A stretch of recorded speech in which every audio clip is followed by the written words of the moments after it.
నమస్తే, welcome to వైద్యం ఆరోగ్యం. మెడికవర్ హాస్పిటల్స్ భారతదేశంలో అత్యంత వేగంగా అభివృద్ధి చెందుతున్న multi speciality health care centre. ప్రపంచవ్యాప్తంగా 12 దేశాల్లో ఉనికిని కలిగి ఉన్న యూరప్లోని అతిపెద్ద హెల్త్ కేర్ గ్రూపులో ఇది ఒకటి.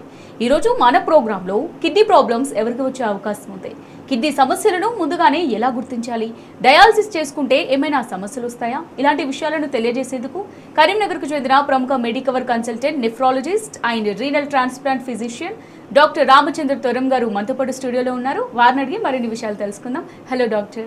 హలో అండి. ఈ రీసెంట్ డేస్లో మనం చూసినట్టయితే చాలా మంది కిడ్నీ ప్రాబ్లమ్స్ ఫేస్ చేస్తున్నారు, సఫర్ అవుతున్నారు. అసలు దీనికి కారణాలు ఏంటి, ఎందుకు వస్తున్నాయి కిడ్నీ ప్రాబ్లమ్స్ అనేవి? ముందుగా అందరికీ నమస్కారం అండి. అంటే కిడ్నీ సమస్యలు ఎవరికి వచ్చే అవకాశం ఉందంటే మన దేశంలో చాలామందికి డయాబెటీస్ అనే వ్యాధి ఉంది, అంటే షుగర్ వ్యాధి.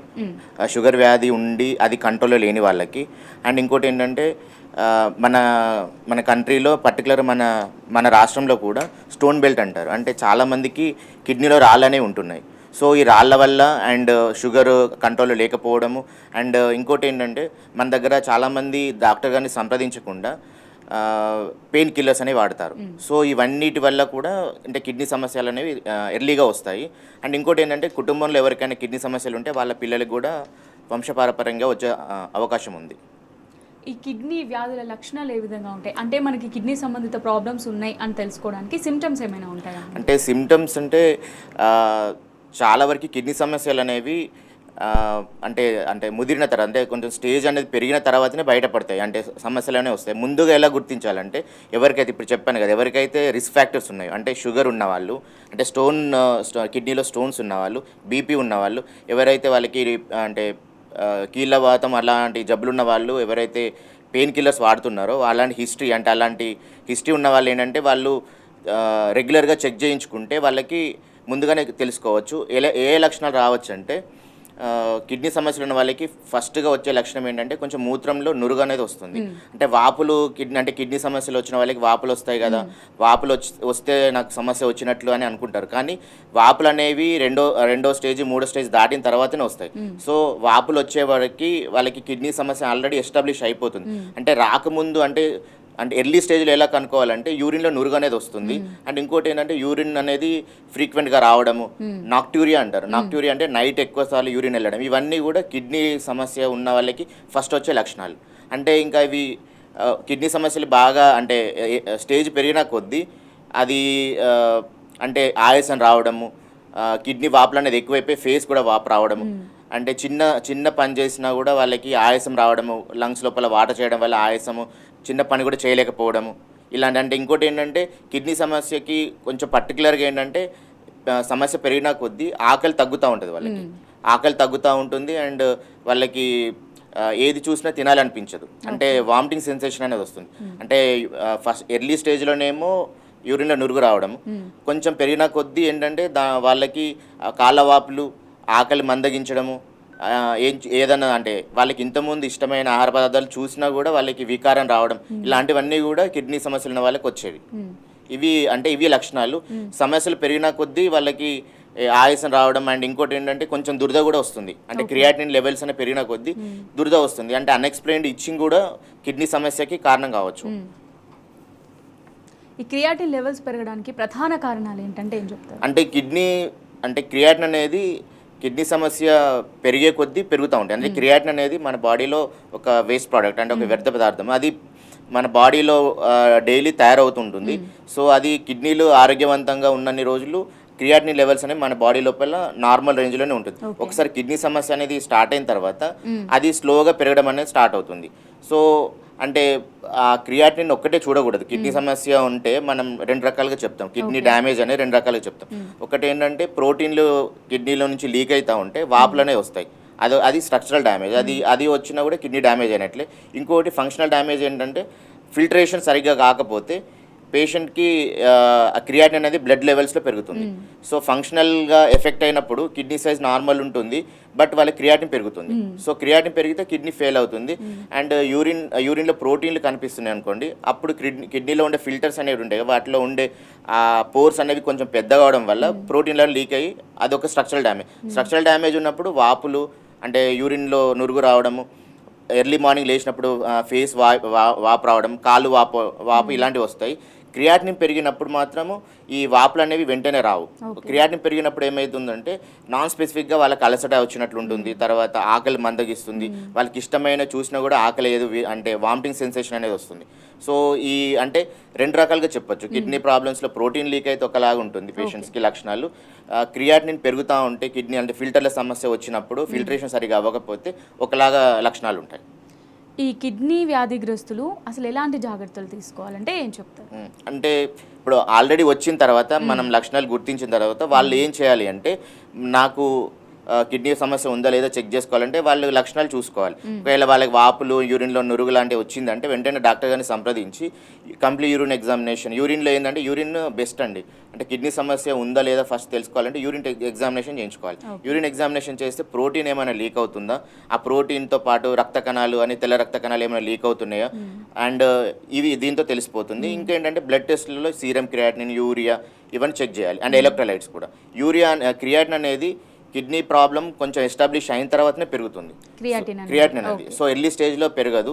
సో ఎర్లీ స్టేజ్లో మనకు కొంచెం యూరిన్ ఎగ్జామినేషన్లో కొంచెం ప్రాబ్లం కనిపిస్తుంది, సమస్య కనిపిస్తుంది. అండ్ కొంచెం బార్డర్ లైన్లో ఒకవేళ క్రియాటిన్ ఉందనుకోండి, వాళ్ళు కొన్ని రకాల మెడిసిన్స్ ఏమైనా వాడితే వాటిని మనం స్టాప్ చేస్తే క్రియాటిన్ నార్మల్కి వస్తుంది. సో అవి ఏంటంటే బీపీ, షుగర్ వాడేవాళ్ళు, షుగర్కి కొన్ని మెడిసిన్స్ ఉంటాయి మెట్ఫార్మిన్ అని. కొంచెం క్రియాటిన్ పెరుగుతుందంటే వాళ్ళ ఎవరైతే డాక్టర్ గారిని సంప్రదిస్తున్నారో వాళ్ళకి నేను ఈ టాబ్లెట్స్ వాడుతున్నాను, ఇవే వాడచ్చా, ఇంకేమైనా వాడచ్చా, ఇవి ఏమైనా మారుస్తారని అడగాలి. అడిగితే వాళ్ళ డాక్టర్ గారు చూసి ఈ టాబ్లెట్స్ అయినా మారిస్తే కొంతమందిలో ఆల్మోస్ట్ 50% వరకు ఆ క్రియాటినిన్ టెంపరీగా పెరిగింది, ఆ మెడిసిన్స్ని మాడిఫై చేస్తే తగ్గుతుంది. సో అంటే చాలామందికి క్రియాటిన్ వాల్యూ చూడంగానే అయ్యో నాకు కిడ్నీ సమస్య వచ్చింది, నాకు కిడ్నీ ఫెయిల్ అయిందని వాళ్ళు బాధపడుతుంటారు. అదేం కాదండి. అంటే ఇప్పుడు మన స్టేట్లో టెంపరేచర్స్ చాలా పెరిగిపోయినాయి, డీహైడ్రేషన్ అనేది కూడా ఉంది. సో డీహైడ్రేషన్లో ఉన్నప్పుడు కూడా క్రియాటిన్ అనేది టెంపరీగా కొంచెం పెరుగుతుంది, హయ్యర్ సైడ్ ఉంటుంది. సో అండ్ వాళ్ళు అంటే అదే టైంలో వాళ్ళు ఒకవేళ కొన్ని రకాల బీపీ టాబ్లెట్స్ అంటే టెల్మిసాటన్, అండ్ ఎల్నాప్రిల్ అలాంటి ఏమైనా టాబ్లెట్స్, మెట్ఫార్మిన్ ఏమైనా షుగర్ సంబంధించిన టాబ్లెట్స్ వాడితే క్రియాటిన్ అనేది టెంపరీగా పెరుగుతుంది. వాటిని మనం స్టాప్ చేసి కొంచెం హైడ్రేషన్ ఇస్తే వాళ్ళకి నెక్స్ట్ విజిట్లో తగ్గుతుంది. ఎస్, మన కాలర్ సిద్ధంగా ఉన్నారు హైదరాబాద్ నుంచి. జయప్రద గారు నమస్తే అండి. జయప్రద గారు,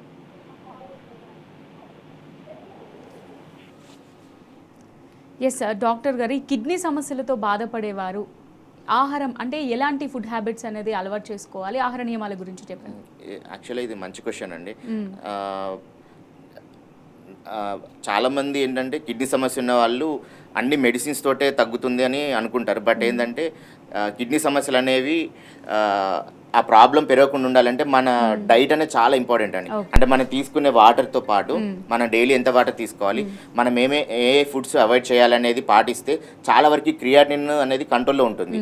సో వాటర్ గురించి చెప్పాలి అంటే ఇప్పుడు కిడ్నీలో 5 స్టేజెస్ ఉంటాయి కదా. ఎర్లీ స్టేజ్లో వాటర్ మనం ఎంత తీసుకుంటామో, అంటే నార్మల్ ప్రజలు ఎంత తీసుకుంటారో వ్యక్తులు, అంతే 1 and 2 స్టేజ్ వరకు ఉన్న వాళ్ళు కూడా తీసుకోవచ్చు. అంటే క్రూడ్గా చెప్పాలంటే ఒక మనిషి 60 kgs ఉన్నాడనుకోండి, ఆయన 40 ml per kg body weight తీసుకోవాలి. అంటే 60 ఉందంటే ఆల్మోస్ట్ 2 లీటర్స్ 2 to 2.1 లీటర్స్ వరకు తీసుకోవాలి. అదే అండ్ ఒకవేళ కిడ్నీ సమస్య పెరుగుతుంది, వాళ్ళు స్టేజ్ 3 and 4 వరకు వెళ్తున్నారు, వాళ్ళు ఎలా తీసుకోవాలంటే వాళ్ళు డైలీ ఎంత యూరిన్ పాస్ చేస్తారో దానికి ఒక 500 ml ఎక్స్ట్రా తీసుకోవాలి.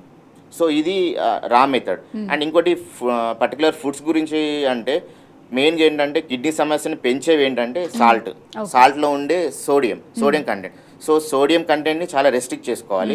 అండ్ వాళ్ళు ఏంటంటే సోడియం తీసుకుంటే కిడ్నీ ప్రాబ్లం అనేది ఎక్కువ అవుతుంది. అండ్ సాల్ట్ చాలా తక్కువ తీసుకోవాలి. ఇంకోటి ఏంటంటే పర్టికులర్ ఏంటంటే ఇప్పుడు మార్కెట్లో మనకి చాలా లో సోడియం సాల్ట్స్ అనేవి అవైలబుల్ ఉన్నాయి. సో అవి వాడితే మనకి కిడ్నీ అంటే సోడియం కంటెంట్ తక్కువ ఉంటుంది, ఎట్ ద సేమ్ టైం వాళ్ళకి టేస్ట్ అనేది తగ్గదు. అండ్ ఇంకోటి ఏంటంటే చాలా మంది రాక్ సాల్ట్ అనేది వాడతారు. బట్ రాక్ సాల్ట్ అనేది చాలా డేంజర్ అండి. ఎందుకు అంటే దానిలో సోడియం కంటెంట్ ఎక్కువ ఉంటుంది అండ్ టేస్ట్ తక్కువ ఉంటుంది. సో దానివల్ల ఏమైందంటే చాలామంది రాక్ సాల్ట్ని ఎక్కువ వేసుకుంటారు. సో దానివల్ల సోడియం అనేది ఎక్కువైపోయి వాళ్ళకున్న గుండె జబ్బులు కానీ కిడ్నీ ప్రాబ్లమ్స్ కానీ ఎక్కువ అవుతాయి. సో రాక్ సాల్ట్ అనేది దూరం పెట్టాలి అండ్ లో సోడియం సాల్ట్ అనేది వాడాలి. అండ్ ఇంకా ఫుడ్స్ గురించి అంటే నాన్ వెజ్ అంటే నాన్ వెజ్లో మీట్ అంటే మటన్ అని వీటిలో రెడ్ మీట్ అనేది ఉంటుంది. ఆ రెడ్ మీట్లో మయోగ్లోబిన్, తర్వాత యాసిడ్ లోడ్ కాజ్ చేసే సల్ఫర్ కంటెంట్ అమైనో యాసిడ్ చాలా ఎక్కువ ఉంటాయి. సో రెడ్ మీట్, చికెన్ ఇవన్నీ అవాయిడ్ చేయాలి. అండ్ ఇంకోటి ఎర్లీ స్టేజ్లో ఎగ్ వైట్ వరకు తీసుకోవచ్చు, ఎందుకంటే ప్రోటీన్ అనేది చాలా అవసరం బాడీకి. సో ఎగ్ వైట్ వరకు స్టేజ్ 3 వరకు తీసుకోవచ్చు. చికెన్ మెయిన్గా అయితే మటన్ అవాయిడ్ చేయాలి. చికెన్, ఫిష్ కూడా అవాయిడ్ చేస్తే ప్రోగ్రెషన్ మనం ఆపొచ్చు. అండ్ ఇంకోటి అదే టైంలో మీరు ఒకవేళ అంటే పేషెంట్స్ ఏమైనా టాబ్లెట్స్ వాడుతుంటే ఆ టాబ్లెట్స్ కూడా చూపించాలి. ఇప్పుడు నా దగ్గరికి వస్తారు చాలా మంది పేషెంట్స్, వాళ్ళు బీపీ షుగర్ వాడే టాబ్లెట్స్ని ఇవి వాడుతున్నాయని చూపించారు. బట్ నేను అడుగుతాను, అప్పుడు చూపిస్తే ఏమైందంటే సపోజ్ వాళ్ళు స్టేజ్ 3 దాటిన తర్వాత మెట్ఫార్మిన్ అనే షుగర్ టాబ్లెట్, తర్వాత బీపీ కొన్ని టాబ్లెట్స్ ఉంటాయి, అవి వాడితే ఏంటంటే ఆ క్రియాటినిన్ తగ్గించవు.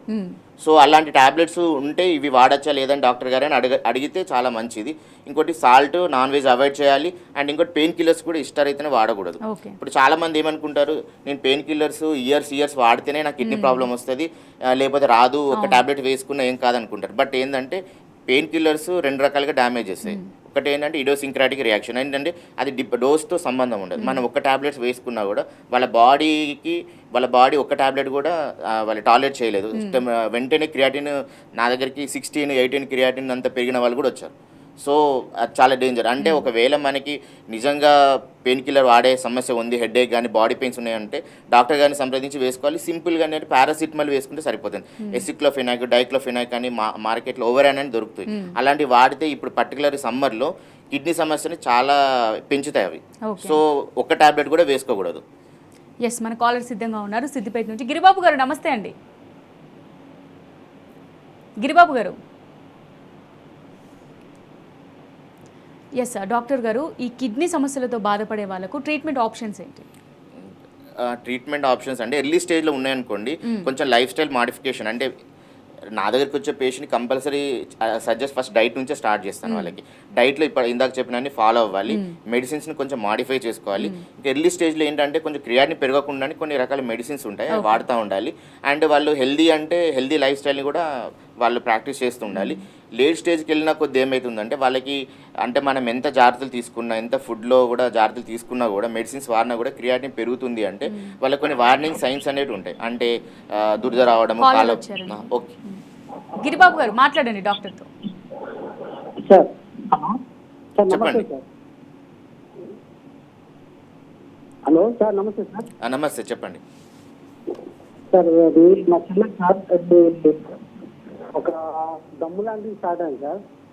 సడన్ గా ఏ పని చేస్తుంటే ఆయాసం వచ్చేసింది. హాస్పిటల్ తీసుకెళ్తే ఇమీడియట్ క్రియేటిన్ పెరిగిందని చెప్పేసి. Hello sir. చెప్పండి, వినిపిస్తుంది సార్. వచ్చేసిందని చెప్పేసి వాళ్ళు ఇమీడియట్ డయాగ్నోస్ చేయించారు. అంటే అడ్మిట్ అవడంతో తర్వాత 2 days తర్వాత టెస్ట్ చేసేసరికి 2 కిడ్నీలు ఫెయిల్ అయిపోయినాయి అని చెప్పేసి అన్నారు సార్. అది అంటే సడన్ గా ఏదో జరిగింది అర్థం కాలేదు. తర్వాత డయాగ్నోస్ చేస్తూ టీబీ వచ్చింది అని, క్యాన్సర్ గడ్డలా ఉన్నాయని అన్నారు. 3 కిడ్నీ పైన గడ్డల్లా అని చెప్పినాయి. ప్రస్తుతం టీబీ అండ్ డయాలసిస్ జరుగుతుంది సార్ 3 times. అది సార్ కండిషన్. ఇంకా సడన్ గా డిసైడ్ అర్థం కావట్లేదు. కూడా ఆమె డిస్కషన్ ఏం లేదు. గిరిబాబు గారు, మీ వాయిస్ అసలు క్లియర్ గా లేదండి. మీరు స్పీకర్ ఆఫ్ చేసి మాట్లాడతారా? మీ క్వశ్చన్ అసలు మీరు చెప్పేది క్లారిటీగా అర్థం అవ్వట్లేదు, మళ్ళీ ఒకసారి చెప్పండి సార్. అయితే మా సిస్టర్కి సార్. హలో, మాట్లాడండి. సిస్టర్కి సడన్ గా దమ్ము లాంటిది వచ్చింది సార్. దమ్ములాగా ఆయాసం లాగా స్టార్ట్ అయిపోయింది. హాస్పిటల్కి వెళ్తే వాళ్ళు క్రియాటిన్ అనేది పెరిగిందని చెప్పేసి అంటే వినిపిస్తుంది, చెప్పండి. ఆ క్రియాటిన్ పెరిగిందని చెప్పేసి ఇమ్మీడియట్ గా డయాలసిస్ చేశారు సార్. వాళ్ళు ఎందుకు అంత సడన్ గా డయాలసిస్ వెళ్ళారో తెలియదు. మళ్ళీ తర్వాత 3 days తర్వాత కిడ్నీ అది టెస్ట్ చేయించేసి 2 కిడ్నీలు ఫెయిల్ అయినాయని చెప్పేసి అన్నారు. అలాగే టెస్ట్ చేస్తూ అన్ని డయాగ్నోసిస్ చేస్తూ టీబీ ఉంది, టీబీ వల్ల చెడిపోయిందని అని చెప్పారు. కానీ అంత సడన్ గా ఎందుకైందని అర్థం కావట్లేదు సార్. ఆమె ఇప్పుడు టీబీకి తీసుకుంటుంది, ప్లస్ వీక్లీ 3 times డయాలసిస్ జరుగుతుంది సార్. అంటే తనకి అంటే చిన్న వయసులోనే కిడ్నీల సమస్య వచ్చిందని మీరు చెప్పడం బట్టి అర్థమవుతుంది. అంటే తనకి ఇప్పుడు సడన్గా రాలేదండి. అంటే ముందు ఎసిమ్టమాటిక్గా చాలా రోజుల నుంచి ఉండొచ్చు.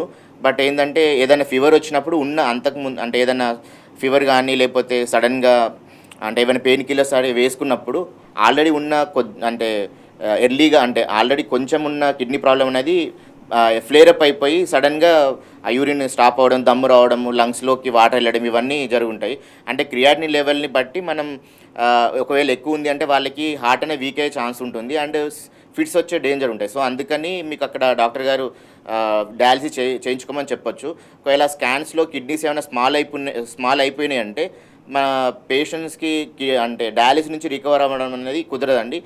వీక్లీ 2 టైమ్స్ కానీ 3 టైమ్స్ కానీ మీరు దగ్గరలో ఉండే ప్లేస్లో డయాలిసిస్ చేసుకోవాలి. అంటే నేను చెప్పిన ఆహార నియమాలు పాటిస్తే ఏంటంటే మనం కొంతవరకు డయాలిసిస్లో మనకేం కాకుండా చూసుకోవచ్చు. ఎస్ ట్రీట్మెంట్ ఆప్షన్స్ గురించి ట్రీట్మెంట్ ఆప్షన్స్ అంటే ఎర్లీ స్టేజ్లో మెడిసిన్స్, లేట్ స్టేజ్లో వచ్చినప్పుడు కొన్ని వార్నింగ్ సైన్స్ అనేవి ఉంటాయి. ఇప్పుడు ఇందా కాల్లో చెప్పినట్లు సడన్గా ఆయాసం రావడము, యూరిన్ తగ్గిపోవడము, అంటే ఆల్రెడీ యూరిన్ బాగానే వస్తూ సడన్గా బంద్ అవ్వడము, అండ్ ఇంకోటి పేషెంట్స్కి కొంచెం కళ్ళు తిప్పినట్లు అవుతాయి. అంటే గిడ్డీనెస్ అనేది ఫిట్స్ కంటే అంటే కిడ్నీ ప్రాబ్లం ఎక్కువైతే ఫిట్స్ అనేది కూడా వస్తుంది. సో ఆ ఫిట్స్కి రావడానికి ముందు కూడా గిడ్డీనెస్ రీలింగ్ సెన్సేషన్, ఫిట్స్ అంటే గిడ్డీనెస్ అలాంటివి వస్తాయి. సో వాపులు సడన్గా వచ్చినా, యూరిన్ తక్కువైపోయినా, అంటే దురదలాగా వచ్చినా, అండ్ కొద్దిగా నడిచిన చిన్న పనికి కూడా వాళ్ళకి ఆయాసంలాగా వచ్చింది అనుకోని వార్నింగ్ సైన్స్ లాగా ఉంటాయి. సో గిడ్డీనెస్ కూడా, తల తిరగడం, ఇవన్నీ కూడా వార్నింగ్ సైన్స్. ఈ వార్నింగ్ సైన్స్ ఉన్నప్పుడు వాళ్ళు ఎలాంటి అంటే డ్రైవింగ్ యాక్టివిటీస్ కానీ ఏం చేయకూడదు. అండ్ వెంటనే దగ్గరలో ఉన్న నెఫ్రాలజిస్ట్ కలిస్తే క్రియాటినిన్ లెవెల్స్ ఎంత ఉన్నాయి, యూరియా లెవెల్స్ ఎంత ఉన్నాయి, పొటాషియం ఎంత ఉంది అది చూసి డయాలిసిస్ అనేది స్టార్ట్ చేస్తారు. డయాలిసిస్ అనగానే చాలామంది భయపడుతుంటారు. డయాలిసిస్ అంటే పేషెంట్స్ చాలా వరకు హెల్దీ లైఫ్ స్టైల్ పాటించిన, మెడిసిన్స్ వాడినా కూడా క్రియాటినిన్ లెవెల్ పెరిగింది అంటే డయాలిసిస్ స్టేజ్కి వచ్చినట్లే. డయాలిసిస్ అంటే చాలామంది భయపడుతుంటారు. అంటే అంత భయపడాల్సిన అవసరం లేదండి. అంటే ఒకవేళ రెగ్యులర్ ఫాలోఅప్లో ఉంటే వాళ్ళు ఖచ్చితంగా డయాలిసిస్కి వెళ్తారు. అంటే ఫిస్టులా అనే ఒక చిన్న ఆపరేషన్ ఉంటుంది చేతికి, అది చేసుకుంటే ఏంటంటే మనకి ఒక 45 days పడుతుంది అది మంచిగా అవ్వడానికి. అది చేసుకుని రెడీగా ఉంటే మనం అంటే ఒకవేళ ఎమర్జెన్సీ అవుతుంది అంటే మనం ఇందులో నుంచే డయాలిసిస్ చేయడానికి ఉంటుంది. ఇప్పుడు ఎమర్జెన్సీకి వెళ్తే నెక్ లైన్ వేయాల్సి వస్తుంది. ఆ పైప్స్ అవి చూస్తే చాలామంది భయపడుతుంటారు. సో నెక్ వేయాల్సి వస్తాయి, తొడకు వేయాల్సి వస్తాయి. ఇవన్నీ చాలా ఇబ్బందులు అవుతాయి, పెయిన్ ఉంటుంది, బ్లీడింగ్ ఉంటుంది. అందుకనే డయాలిసిస్ అనేది చాలామంది భయపడుతుంటారు. బట్ ఏంటంటే రెగ్యులర్ ఫాలోఅప్లో ఉంటే డయాలిసిస్ తప్పనిసరి అనిపించినప్పుడు మీ డాక్టర్ గారు ఇక్కడ ఏవి ఫిస్టులా అంటారు అది చేపిస్తే మనకి ఒకవేళ డయాలిసిస్ నీడ్ ఉందంటే దీని నుంచి చేసుకోవచ్చు. ఇంకోటి డయాలిసిస్లోనే చాలా ఆప్షన్స్ ఉన్నాయి. అంటే ఒకవేళ సింపుల్ డయాలిసిస్ చేసినప్పుడు వాళ్ళకి సిమ్టమ్స్ తగ్గట్లేదు అంటే హీమోడయాఫిల్ట్రేషన్ అంటే HDF అంటారు. సో అది చేస్తే ఏంటంటే కొంచెం టాక్సిన్ అనేది రిమూవల్ బాగుంటుంది, బెటర్ టాక్సిన్ రిమూవల్ ఉంటుంది. దాంతో కొంచెం హెల్దీ లైఫ్ స్టైల్ అనేది మనం పొందొచ్చు. ఇంకొకటి ఏంటంటే ఇప్పుడు డయాలిసిస్ ఒకవేళ చిన్న వయసులోనే డయాలిసిస్ రీచ్ అయ్యారు. డయాలిసిస్ రీచ్ అయినప్పుడు ఎస్ మన కాలర్ సిద్ధంగా ఉన్నారు అనంతపూర్ నుంచి. భాస్కర్ గారు నమస్తే అండి. మాట్లాడండి డాక్టర్ గారితో. నమస్తే సార్. నమస్తే చెప్పండి సార్. నమస్తే చెప్పండి సార్. నాకు లీక్ అయినప్పుడు పెనిస్ పెయిన్ ఉంటుంది సార్. భాస్కర్ గారు మాట్లాడండి సార్. నమస్తే సార్. నమస్తే. మీ వాయిస్ చాలా క్లియర్ గా ఉందండి, ప్రాబ్లం చెప్పండి సార్. నాకు సెమెన్ లీక్ అయినప్పుడు పెనిస్ పెయిన్ గా ఉంటుంది సార్. ఒక రోజు అలా ఉంటే మళ్ళీ మరుసటి రోజు నుంచి తగ్గిపోతుంది సార్. షుగర్ ఉందండి మీకు? లేదు సార్. లేదు. ఓకే, అంటే ఫోర్ స్కిన్ పెరిగినట్లుందండి. సో దానివల్ల పెయిన్ వస్తుంది. సో మీకు అది అలాగే ఉంటే ఏమవుతుందంటే యూరిన్ ఫ్రీగా రాకుండా మీకు మళ్ళీ రికరెంట్ యూటీఐ వచ్చి దానివల్ల మళ్ళీ కిడ్నీ అనేది డ్యామేజ్ అయ్యే ఛాన్స్ ఉంది. మీరు ఏంటంటే దగ్గరలో యూరాలజిస్ట్ ఎవరైనా ఉంటే ఒకసారి కన్సల్ట్ అయితే బెటర్ అండి. ఎస్ డాక్టర్ గారు, డయాలసిస్ చేసుకుంటే ఏమైనా సమస్యలు వస్తాయా? డయాలసిస్తో వచ్చే సమస్యలు అంటే ఫస్ట్ మన యాక్సెస్ రెడీ చేసుకోవాలి. యాక్సెస్ అంటే ఫిస్ట్లో ముందే రెడీ చేసుకుంటే వాళ్ళకి పెద్ద ప్రాబ్లం ఉండదు. బట్ సడన్గా వాళ్ళు ఫిస్ట్లకి చాలామంది పేషెంట్స్ విల్లింగ్గా ఉండరు.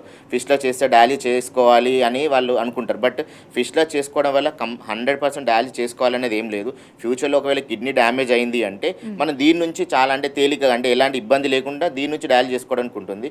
లేకపోతే ఏమవుతుందంటే సడన్గా ఆయాసం వచ్చినప్పుడు ఎమర్జెన్సీకి వస్తే నెక్ లైన్ వేయాల్సి వస్తుంది. అప్పుడు ఏంటంటే అప్పుడు పెయిన్, కొంచెం బ్లీడింగ్ రిస్క్ ఉంటుంది. వాళ్ళు ఆయాస పడుతుంటారు కాబట్టి నెక్ లైన్ వేయడానికి రాదు. వాళ్ళకి తొడ దగ్గర వేయాల్సి వస్తుంది. సో దాంతో పెయిన్ అనేది బాగా వస్తుంది. అండ్ ఇంకోటి ఏంటంటే డయాలిసిస్ వల్ల ఏమవుతుందంటే మనం ఇంక్రిమెంటల్ అంటే క్రియాటినిన్ లెవెల్స్ బాగా పెరిగి అంటే మనం డయాలిసిస్ చేయాలనుకుని ఇంక్రిమెంటల్ ట్రైన్లో చేస్తాం. అంటే first day 2 hours, next day 3 hours అట్లా స్లోగా చేస్తాం కాబట్టి పేషెంట్స్కి ఎలాంటి ఇబ్బంది రాదు. ఒకవేళ వాళ్ళకి ఏమైనా గుండె సమస్యలు ఉంటే డాక్టర్ గారు ఆ బ్లడ్ ఫ్లోనే తగ్గిస్తారు. సో దాంతో ఏంటంటే అది కూడా వచ్చే ఛాన్సెస్ తక్కువ. అండ్ ఇంకోటి ఏంటంటే ఇప్పుడు డయాలిసిస్ చిన్న ఏజ్లోనే ఎవరికైనా అంటే లెస్ దెన్ 60 years లోపలే వాళ్ళకి డయాలిసిస్ స్టేజ్కి వెళ్ళిపోయారు. వాళ్ళకి కుటుంబ సభ్యులు ఎవరైనా కిడ్నీ డొనేట్ చేయడానికి అవకాశం ఉందనుకోండి, కిడ్నీ ట్రాన్స్ప్లాంటేషన్ కూడా వెళ్ళొచ్చు. ఇప్పుడు మన తెలుగు స్టేట్స్లో ఏంటంటే జీవన్ దాన్ తెలంగాణ ప్రోగ్రామ్, జీవన్ దాన్ ఆంధ్రప్రదేశ్ అనే ప్రోగ్రామ్స్ నడుస్తున్నాయి. ఒకవేళ వాళ్ళకి ఇంట్లో ఫస్ట్ డిగ్రీ రిలేటివ్స్ కానీ సెకండ్ డిగ్రీ రిలేటివ్స్, అంటే ఫస్ట్ డిగ్రీ రిలేటివ్స్ అంటే మదర్, ఫాదర్, పిల్లలు అండ్ హస్బెండ్, వైఫ్, ఈ రిలేషన్స్లో ఎవరన్నా ఉంటే మనకి బ్లడ్ గ్రూప్ కలిసినా కలవకపోయినా మనం కిడ్నీ ట్రాన్స్ప్లాంటేషన్ చేసుకోవచ్చు. ఒకవేళ మన కుటుంబ సభ్యులు లేరనుకోండి, లేకపోతే వాళ్ళకి ఏమైనా సమస్యలు ఉన్నాయి అనుకోండి, వాళ్ళకి ఏమైనా బీపీ, షుగర్ ఉండడం, స్టోన్స్ ఉంటే వాళ్ళు ఇవ్వలేరు. అప్పుడు ఏంటంటే ఈ గవర్నమెంట్ జీవన్ దాన్ ప్రోగ్రాంలో ఒకవేళ ఎన్రోల్ చేసుకుంటే 1.5 నుంచి 2 సంవత్సరాలు కిడ్నీ అనేది అంటే బ్రెయిన్ డెడ్ అయిన పేషెంట్స్ నుంచి మనం పొందొచ్చు. ఎస్, మన కాలర్ సిద్ధంగా ఉన్నారు హైదరాబాద్ నుంచి. శశి గారు నమస్తే అండి. నమస్తే మేడం. మాట్లాడండి డాక్టర్ గారితో. చెప్పండి అమ్మా. హలో అండి. చెప్పండి అమ్మా. హలో శశి గారు, మీ వాయిస్ చాలా క్లియర్గా ఉందండి, మీ ప్రాబ్లం చెప్పండి. సార్, నాకు యాక్చువల్లీ ఏంటంటే నాకు షుగర్ కంట్రోల్లోనే ఉందండి. ఓకే, వినిపిస్తుందా? వినిపిస్తుంది, చెప్పండి మీ సమస్య చెప్పండి. అయితే నాకు షుగర్ కంట్రోల్లోనే ఉంది. అయితే బీపీ అయితే 180 ఉందండి.